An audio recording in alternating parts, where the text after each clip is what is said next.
السلام علیکم ورحمۃ اللہ وبرکاتہ۔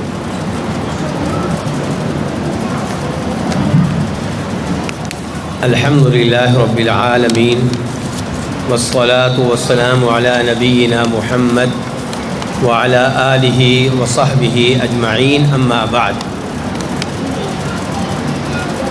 آج 23واں پارہ ہوگا اور اس میں سب سے پہلے ہے سورہ یاسین، پھر سورہ صافات، پھر سورہ صاد اور پھر سورہ زمر۔ سورہ یاسین کے تعلق سے یہ وضاحت کر دوں کہ سورہ یاسین اللہ رب العزت کا کلام ہے، جیسے باقی قرآن کریم کی صورتیں اللہ رب العزت کا کیا ہیں؟ کلام ہے۔ اور اللہ کا کلام یقیناً عظیم ہے، اس لحاظ سے سورہ یاسین بھی عظیم ہے۔ لیکن قرآن کریم کی کچھ صورتیں ایسی ہیں جو دیگر صورتوں سے افضل ہیں۔ مثال کے طور پہ سورہ فاتحہ، مثال کے طور پہ سورہ اخلاص، مثال کے طور پہ سورہ فلق اور ناس کی اہمیت ہے، سورہ بقرہ کی آخری 2 آیتیں، آیت الکرسی۔ تو کیا سورہ یاسین بھی اس لحاظ سے کوئی الگ سے فضیلت رکھتی ہے؟ تو صحیح اس کا جواب یہ ہے کہ سورہ یاسین کی الگ سے کوئی بھی فضیلت ثابت نہیں ہے۔ اس بارے میں کئی روایات ہیں۔ مثال کے طور پہ ایک روایت یہ ہے کہ ان لکل شیء قلبا، ہر چیز کا کوئی نہ کوئی دل ہوتا ہے، اور قرآن کریم کا دل سورہ یاسین ہے۔ تو آپ اس صورت کے اس روایت کے آغاز کو لے لیں، کیا کہا جا رہا ہے؟ ہر چیز کا کوئی نہ کوئی۔ تو یہ مجھے بتائیں، اس موبائل کا کوئی دل ہے؟ اسپیکر کا کوئی دل ہے؟ اس میز کا کوئی دل ہے؟ اس کرسی کا کوئی دل ہے؟ تو یہ روایت من گھڑت ہے، جیسا کہ شیخ البانی رحمہ اللہ نے وضاحت کی ہے۔ تو روایت ہے کیا کہ ہر چیز کا کوئی نہ کوئی دل ہوتا ہے، اور قرآن کریم کا دل سورہ یاسین ہے۔ جو سورہ یاسین ایک بار پڑھے گا اسے 10 بار پورا قرآن پڑھنے کا اجر و ثواب ملے گا۔ امام ترمذی اس روایت کو لے کر آئے ہیں، اور انہوں نے اس حدیث کو ذکر کرنے کے بعد وہ گفتگو کی ہے جس کا خلاصہ یہ ہے کہ یہ روایت ضعیف ہے۔ ایسے ہی امام احمد بن حنبل رحمہ اللہ ایک حدیث لے کر آئے ہیں کہ سورہ یاسین قرآن کریم کا دل ہے۔ جو بھی اس سورت کی تلاوت کرے اللہ سے اجر و ثواب لینے کے لیے اور آخرت کمانے کے لیے، اس کے سارے گناہ معاف ہو جاتے ہیں۔ اور سورہ یاسین کی تلاوت کیا کرو اپنے مردوں پہ۔ لیکن یہ روایت بھی نبی علیہ الصلوۃ والسلام سے ثابت۔ تو سورہ یاسین کے بارے میں پاکستان انڈیا میں جو ایک خاص تصور پایا جاتا ہے، ایک خاص فضیلت کا احساس پایا جاتا ہے، یہ تصور، یہ احساس درست نہیں ہے۔ سورہ یاسین جیسا کہ پہلے کہہ چکا ہوں عظیم صورت ہے، کیونکہ اللہ رب العزت کا کلام ہے۔ جیسے باقی صورتیں عظیم ہیں، یہ بھی عظیم ہے، لیکن الگ سے اس کی کوئی بھی فضیلت ثابت نہیں ہے۔ سورہ یاسین کی آیات میں سے آیت نمبر 77، 78، 79، 80، 81 اللہ تعالیٰ فرماتے ہیں اولم یر الانسان انا خلقناہ من نطفۃ فاذا هو خصیم مبین، کہ یہ انسان جس کو ہم نے پانی کے قطرے سے پیدا کیا ہے، یہ آج اعتراض کرتا ہے اللہ پہ، اعتراض کرتا ہے دین پہ، اعتراض کرتا ہے آخرت پہ۔ کیا کہتا ہے؟ کہتا ہے کہ آخرت کیسے ممکن ہے؟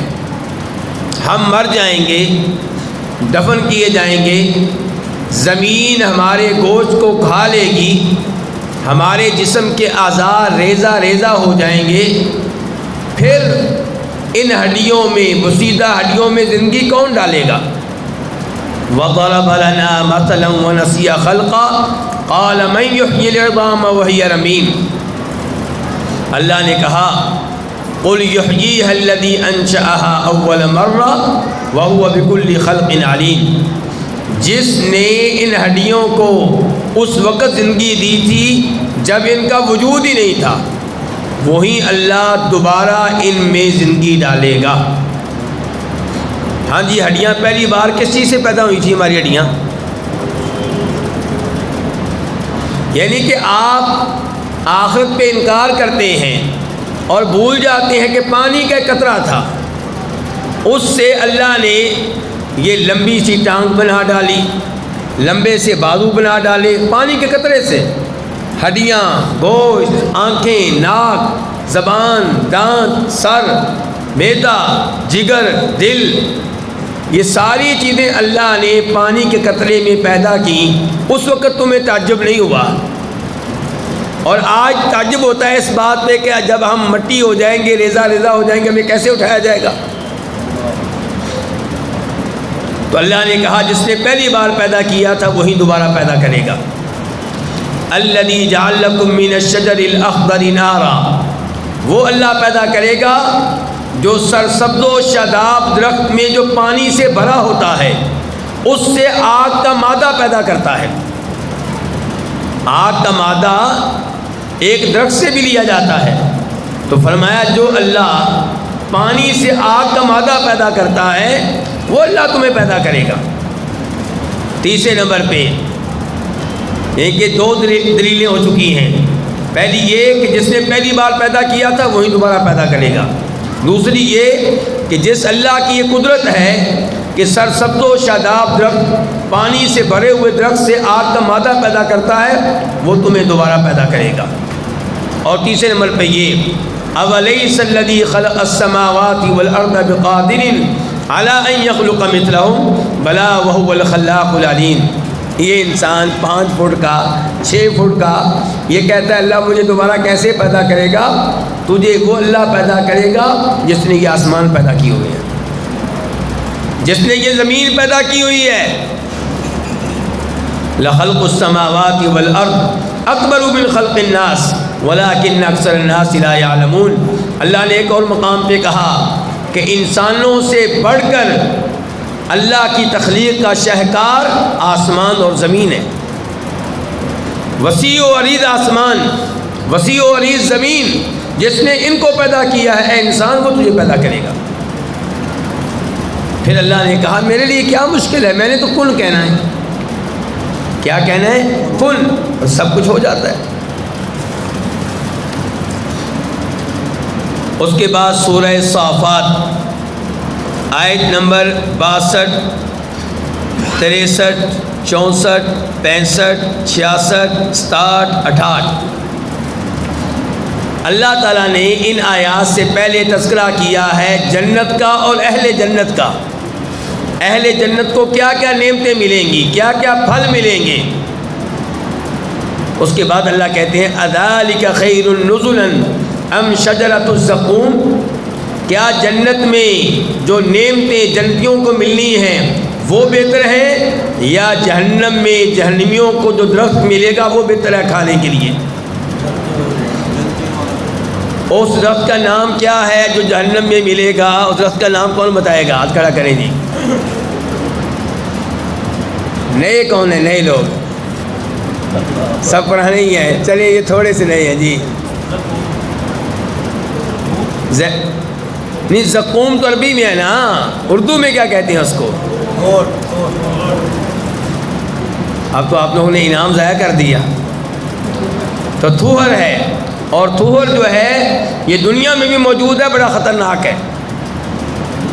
علماء نے لکھا ہے کہ اس کے پتوں میں جو دودھ ہوتا ہے وہ جہاں پہ لگے وہاں جسم سوج جاتا ہے، اور بسا اوقات انسان مر جاتا ہے۔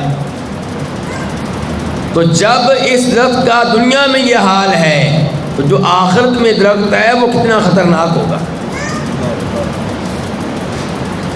اِنَّا جَعَلْنَاهَا فِتْنَةً لِلظَّالِمِينَ، ہم نے اس درخت کو آزمائش کا، فتنے کا باعث بنایا ہے ظالموں کے لیے، کافروں کے لیے۔ کیسے؟ اللہ نے بتایا ہے کہ یہ درخت کہاں اگے گا؟ جہنم کی تہ سے۔ اچھا، آگ میں کوئی پودا اگ سکتا ہے؟ بولیے، آگ میں کوئی پودا اگ سکتا ہے؟ یا آگ جل رہی ہو اس کے اندر پودا اگائے؟ ممکن نہیں ہے۔ اور جہنم کی آگ کے بارے میں مسلمان کہتے ہیں کہ دنیا کی آگ سے 70 گنا تیز ہے۔ تو وہاں پہ درخت کیسے اگے گا؟ کافر اس وجہ سے مذاق اڑانے لگے کہ دیکھو ان کا کلام، ان کا دین کیسا دین ہے۔ یہ کہتے ہیں کہ آگ سے درخت اگے گا۔ اللہ نے کہا بالکل، انہا شجرۃ تخرج فی اصل الجحیم، یہ درخت اگے گا بھڑکتی ہوئی آگ کی تہ میں۔ طلعها کأنہ رؤوس الشیاطین، اس کے خوشے ایسے ہوں گے جیسے شیطانوں کے سر ہوتے ہیں۔ فإنہم لآکلون منها فمالئون منها البطون، جہنمی لوگ جب انہیں شدید بھوک لگے گی تو کھانے کے لیے یہ درخت ملے گا۔ یعنی کہ عذاب کے اوپر عذاب۔ ثم ان لهم علیہا لشوبا من حمیم، اور پھر پیاس لگے گی تو کھولتا ہوا پانی ملے گا جو انتڑیوں کو کاٹ کر رکھ دے گا۔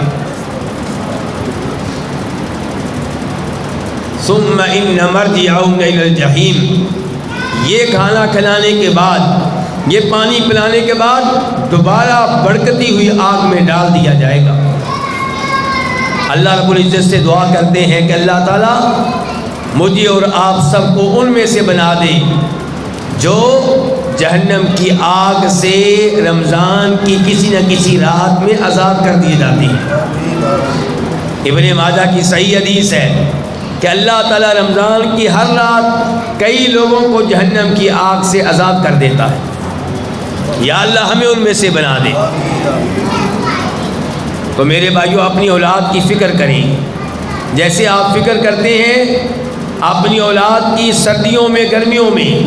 سردیوں میں اچھا کمبل، اچھی رضائی، سویٹر، جیکٹ، میرے بیٹے کو سردی نہ لگ جائے، زکام نہ لگ جائے، بخار نہ ہو جائے۔ گرمیوں میں اے سی، پنکھا، ہوا، برف، ٹھنڈک کا سامان۔ تو میرے بھائی کوشش کریں کہ آپ کا بیٹا جہنم کی آگ میں جانے سے بھی بچ جائے۔ اس کے لیے کیا کرنا ہوگا؟ اس کے لیے اسے دنیا میں مشقت میں ڈالنا ہوگا۔ اپنے بیٹے کو دنیا میں مشقت میں ڈالیں تاکہ آخرت کی جہنم سے بچ جائے۔ فجر کی نماز کے لیے اٹھائیں، ترس نہ کھائیں۔ آپ کا بیٹا بالغ ہو چکا، 12-13 سال کا ہے، روزے رکھوائیں، ایک بھی روزہ نہ چھوڑائیں۔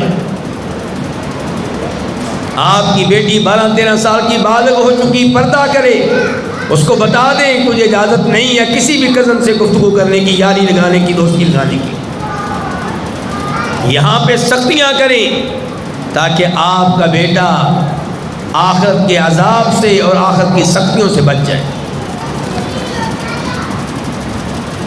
اس کے بعد سورہ صافات ہی کی آیت نمبر 100، 101، 103، 104، 105، 106، 107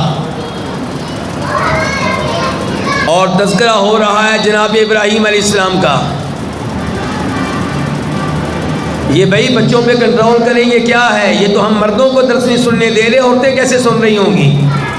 اپنے بچوں پہ کنٹرول کریں، اپنے بچوں پہ کنٹرول کریں۔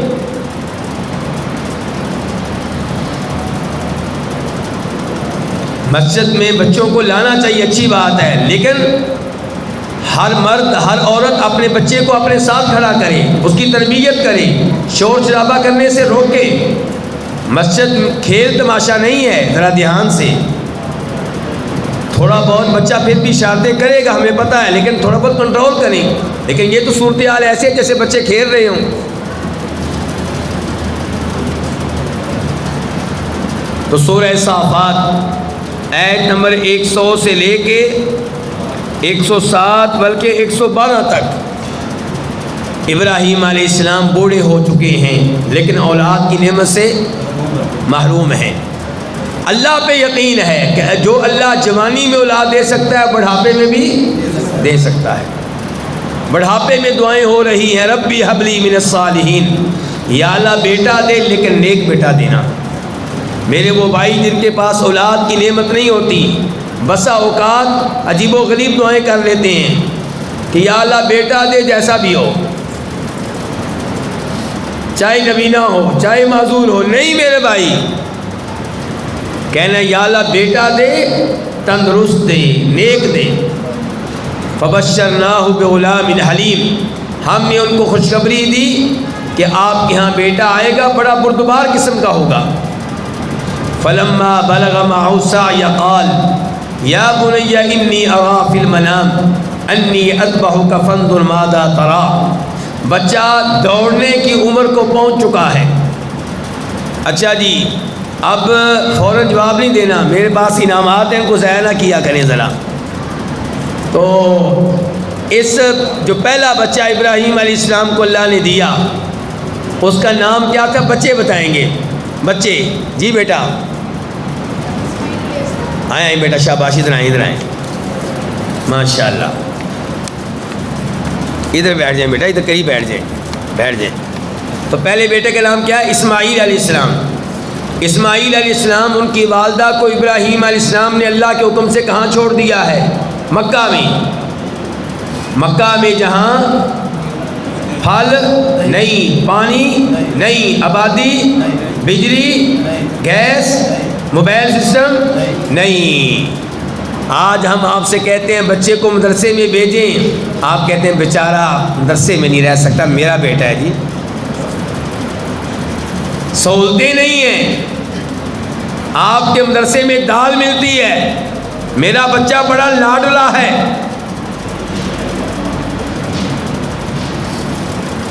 ابراہیم علیہ السلام اللہ کے حکم سے بیگم اور بچے صرف 2 کو پہاڑوں کے درمیان چھوڑ کے آ رہے ہیں، اور بیگم پیچھے سے وعدے دے رہی ہے ابراہیم ہمیں چھوڑ کے کہاں جا رہے ہو؟ ابراہیم خاموش علیہ السلام۔ آخری بار بیگم نے کہا ابراہیم یہ بتا دو اللہ کا حکم ہے؟ کہا ہاں۔ بیگم نے کہا پھر ہم راضی ہیں اللہ کے حکم۔ ایسی بیگم تیار کریں کہ جس دن آپ فوت ہوں تو وہ ماتم نہ کرے، آپ فوت ہوں تو وہ بے پردہ نہ ہو لوگوں کے سامنے، آپ کی تربیت اس دن کام آئے۔ اپنے بچے ایسے چھوڑ کے جائیں، آپ قبر میں جا چکے ہوں، وہ نمازیں پڑھیں، ثواب آپ کو ملے۔ یہ دیکھیے تربیت کہ کہتے ہیں ابراہیم علیہ السلام اسماعیل علیہ السلام سے بیٹا مجھے خواب آیا ہے، خواب میں تجھے ذبح کر رہا ہوں۔ اور میرے بھائیوں نبیوں کے خواب کیا ہوتے ہیں؟ وہی ہوتے ہیں، دین ہوتے ہیں، شریعت ہوتے ہیں۔ بتا اب کیا کریں؟ بیٹے نے کہا ابا جی جو اللہ نے حکم دیا اس پہ عمل کریں۔ سوال یہ ہے کہ ابراہیم علیہ السلام بیٹے سے کیوں اجازت لے رہے ہیں، بیٹے سے کیوں رائے مانگ رہے ہیں؟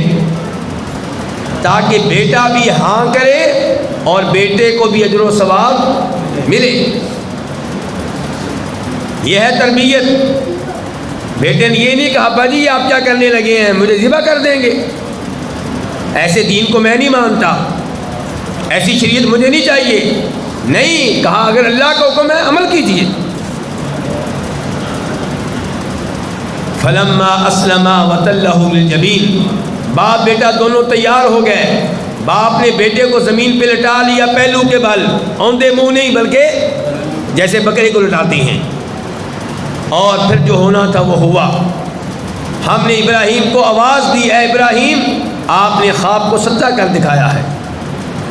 پھر ہم نے ایک جانور بھیجا، اس کو اسماعیل علیہ السلام کے بدلے میں ذبح کیا گیا۔ یہ جانور کہاں سے آیا تھا جی؟ اللہ تعالیٰ کی طرف سے کہاں سے آیا تھا؟ کس جگہ سے؟ جنت سے آیا تھا۔ یہ کون سا جانور تھا بھلا؟ اس کی کوئی دمبا نہیں جی، مینڈا۔ سوال یہ نہیں ہے، مینڈے تو بڑے ہیں، کیا کوئی خاص مینڈا تھا کہ عام مینڈا تھا؟ کون سا؟ وہ خاص بتائے کیا خصوصیت تھی؟ لکھنے والوں نے لکھا ہے کہ آدم علیہ السلام کے 2 بیٹوں میں سے ایک نے دوسرے کو قتل کیا تھا نا، تو قتل ہونے سے پہلے کیا واقعہ ہوا تھا؟ دونوں نے اپنی اپنی قربانی پیش کی تھی، اللہ نے ایک کی قربانی قبول کر لی، دوسرے کی ریجیکٹ کر دی۔ جس کی قبول کی تھی وہ مینڈا تھا، اس کو اللہ نے جنت میں رکھ لیا، جنت میں پلتا رہا، اور جب اسماعیل علیہ السلام کی باری آئی تب اس کو جنت سے اتارا گیا۔ یہ سارا وہ جھوٹ ہے جو لوگوں میں مشہور ہے، یہ سارا وہ جھوٹ ہے جو لوگوں میں مشہور ہے۔ اس کو کہتے ہیں اسرائیلی روایات۔ کیا کہتے ہیں؟ بولیے ذرا۔ اسرائیلی روایات۔ یہ اس کو کیا کہتے ہیں؟ اسرائیلی روایات، یعنی کہ وہ روایات جو مسلمانوں کی کتابوں میں خود موجود نہیں تھیں، مسلمانوں نے یہودیوں سے لی ہیں، عیسائیوں سے لی ہیں، ان کی طرف سے آئی ہیں، تو ان کو کہتے ہیں اسرائیلی روایات، اور ہم ان پہ یقین نہیں کرتے۔ بس ہمیں اتنا پتہ ہے کہ اللہ نے اسماعیل السلام کے بدلے میں کوئی ذبیحہ بھیجا، اس کو ذبح کر دیا گیا، اور اللہ تعالیٰ نے ابراہیم علیہ السلام جب اس امتحان میں کامیاب ہوئے تو اس کی وجہ سے انہیں خوشخبری دی۔ خوشخبری کیا دی؟ کون بتائے گا؟ ہاتھ کھڑا کریں۔ خوشخبری کیا دی؟ ہاں جی، بیٹا، کون سا بیٹا؟ اونچی بولیں۔ اسحاق علیہ السلام۔ آئیں جی آئیں۔ یہ کیا بھئی، یہ سارے 100 آج آ گئے ہیں؟ تو کس نے 100 کے نوٹ بھیج دیے ہیں؟ 50 کے ہونے چاہیے تھے۔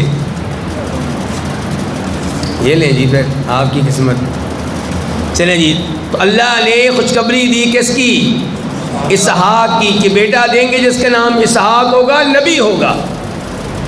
تو میرے بھائیوں، اس واقعے سے سبق حاصل کریں کہ اولاد کیسی ہونی چاہیے، اور یہ کہ اللہ کے لیے قربانیاں دینے کے لیے تیار رہیں۔ اللہ کی خاطر بیگم کی قربانی دینا پڑے تیار ہیں، بچوں کی قربانی دینا پڑے تو تیار ہیں۔ اللہ کو راضی رکھنا ہے، اللہ کو ناراض نہیں کرنا۔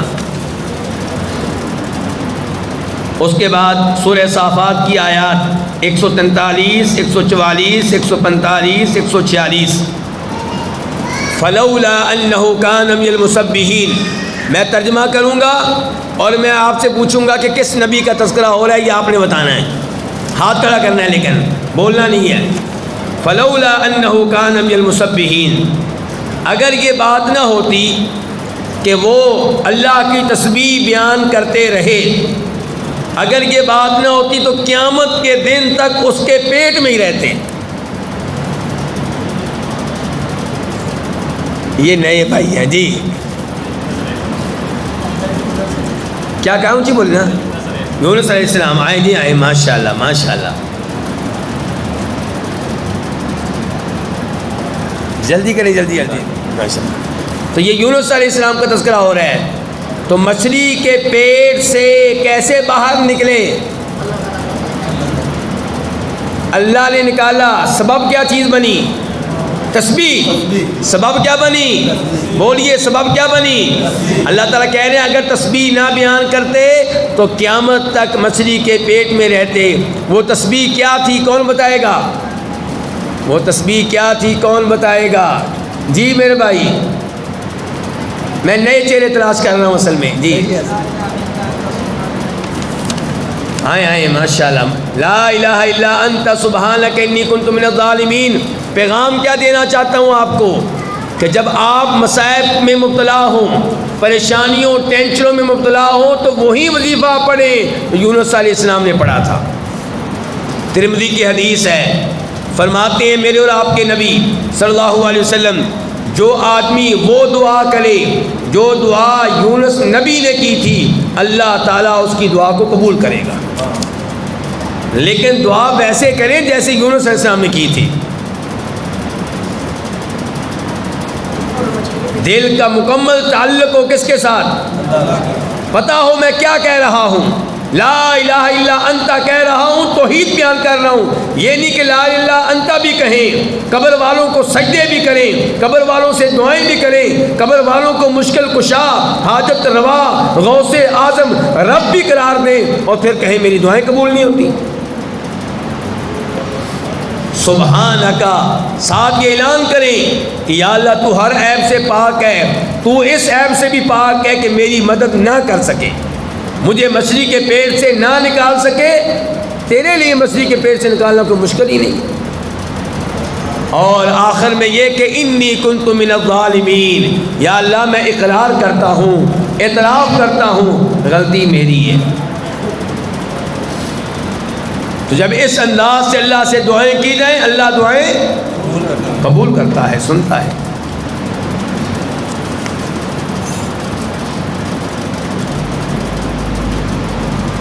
فَنَبَذْنَاهُ بِالْعَرَاءِ وَهُوَ سَقِيمٌ، ہم نے یونس علیہ السلام کو مچھلی کے پیٹ سے نکال کر چٹکل میدان میں پھینک دیا،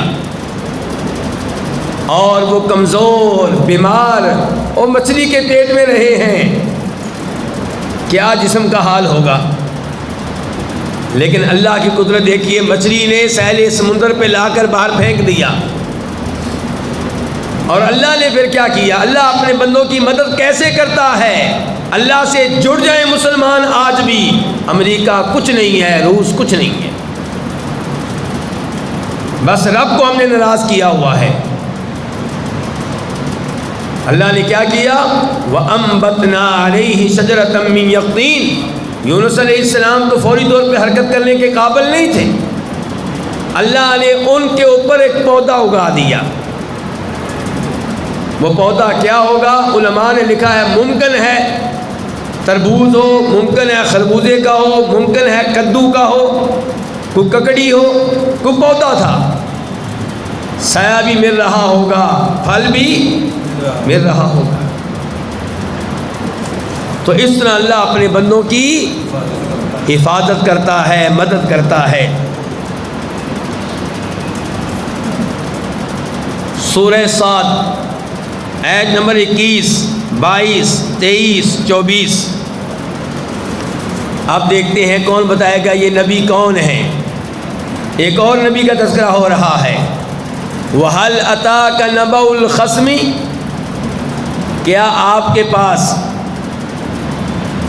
دو جھگڑا کرنے والوں کی خبر نہیں پہنچی؟ اِذْ تَصَوَّرُوا الْمِحْرَابَ، جب انہوں نے ایک نبی کے عبادت خانے کی دیوار کو پھلانگ کر اندر آ گئے۔ ہاں جی، کس نبی کا تذکرہ اور ہاتھ کھڑا کریں جی؟ سلیمان علیہ السلام اور داؤد علیہ السلام، جی داؤد علیہ السلام، آ جائیں داؤد علیہ السلام، بس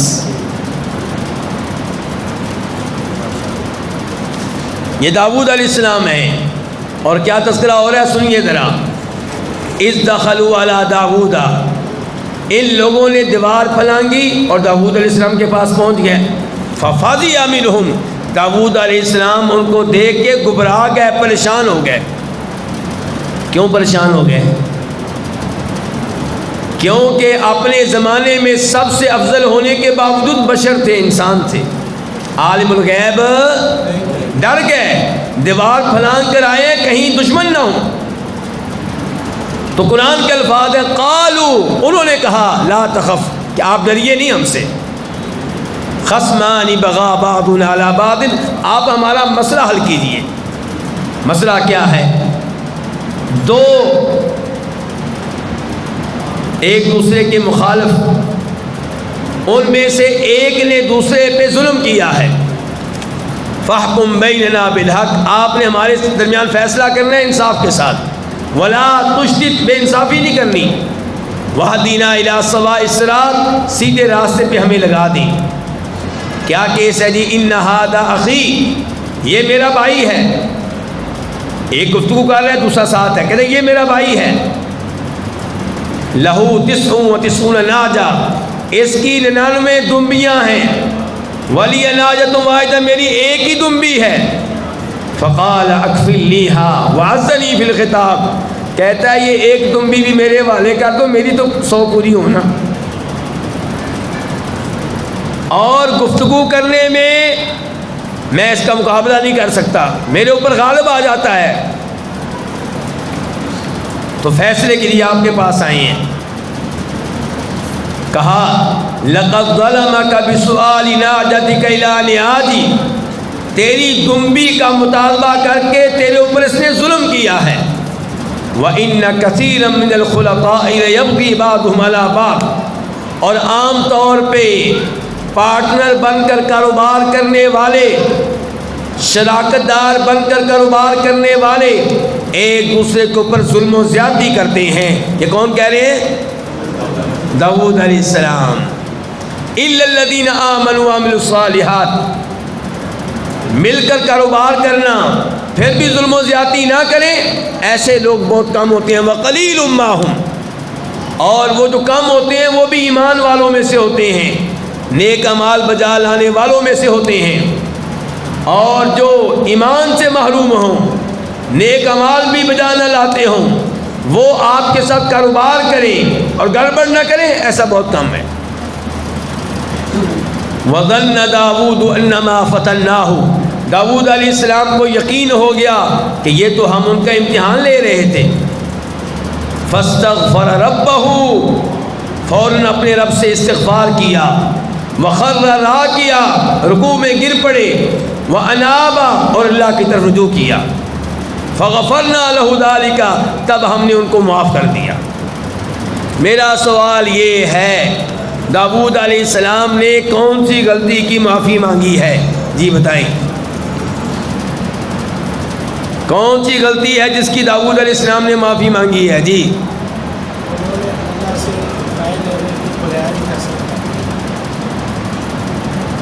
جی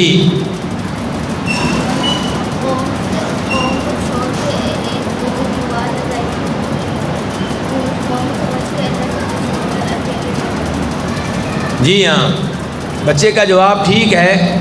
اس میں پہلے بتاؤں گا مشہور کیا ہے. مشہور یہ ہے جو کئی تفسیر والوں نے لکھا ہے، لکھنے والوں کو اللہ ہدایت دے. اور یہ بھی اسرائیلی روایت ہے. کیا ہے؟